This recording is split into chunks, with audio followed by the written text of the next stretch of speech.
ఓం శాంతి. Murali date 23/4/2025.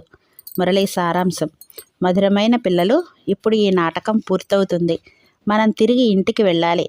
కలియుగ వినాశనము మరి తరువాత సత్యయుగము తిరిగి ప్రారంభమవుతుంది. ఈ రహస్యమును అందరికీ అర్థం చేయించండి.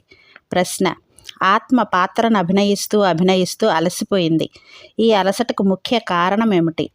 జవాబు: ఎంతో భక్తి చేసి, ఎన్నో మందిరాలను నిర్మించి, ఎంతో ధనమును ఖర్చు చేసి, ఎన్నో ఎదురు దెబ్బలను తింటూ సతో ప్రధానమైన ఆత్మ తమో ప్రధానంగా అయిపోయింది. తమో ప్రధానంగా అయిన కారణంగానే ఆత్మ దుఃఖితమయ్యింది. ఎవరైనా ఏదైనా విషయంలో విసిగిపోతేనే అలసట అనుభవం అవుతుంది.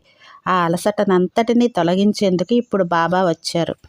अच्छा, मीठे मीठे सिकेलदे बच्चों प्रति माता पिता बाप दादा का याद प्यार, गुड मॉर्निंग और नमस्ते. हम रूहानी बच्चों की रूहानी बाप दादा को याद प्यार, गुड मॉर्निंग और नमस्ते.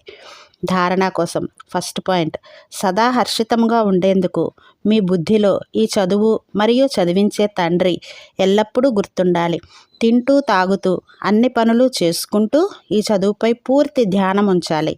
సెకండ్ పాయింట్: బాప్దాదా హృదయం పైకెక్కేందుకు శ్రీమతంపై అనేకులను మీ సమానంగా తయారు చేసే సేవ చేయాలి. ఎవరినీ విసిగించకూడదు. వరదానం: అశరీరత్వము అనే ఇంజెక్షన్ ద్వారా మనస్సును కంట్రోల్ చేసే ఏకాగ్రచిత్త భవ. ఏ విధంగా ఈ రోజుల్లో ఎవరైనా ఒకవేళ కంట్రోల్లోకి రానట్లయితే, చాలా విసిగిస్తూ ఉంటే, ఎగిరెగిరి పడుతూ ఉంటే, లేక పిచ్చివారైనట్లయితే వారికి ఎటువంటి ఇంజెక్షన్ను ఇస్తారంటే దాని ద్వారా వారు శాంతిగా అయిపోతారు. అలా ఒకవేళ సంకల్పశక్తి మీ కంట్రోల్లోకి రానట్లయితే అశరీర స్థితి అనే ఇంజెక్షన్ను ఇవ్వండి. అప్పుడు ఇక సంకల్పశక్తి వ్యర్థంగా పోదు.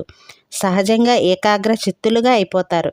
కానీ ఒకవేళ బుద్ధి అనే కళ్ళాన్ని తండ్రికి ఇచ్చి మరలా తీసేసుకున్నట్లయితే మనస్సు వ్యర్థమనే కష్టంలో పడేస్తుంది.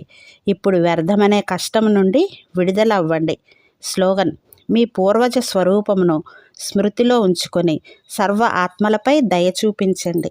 అచ్చా. ఓం శాంతి.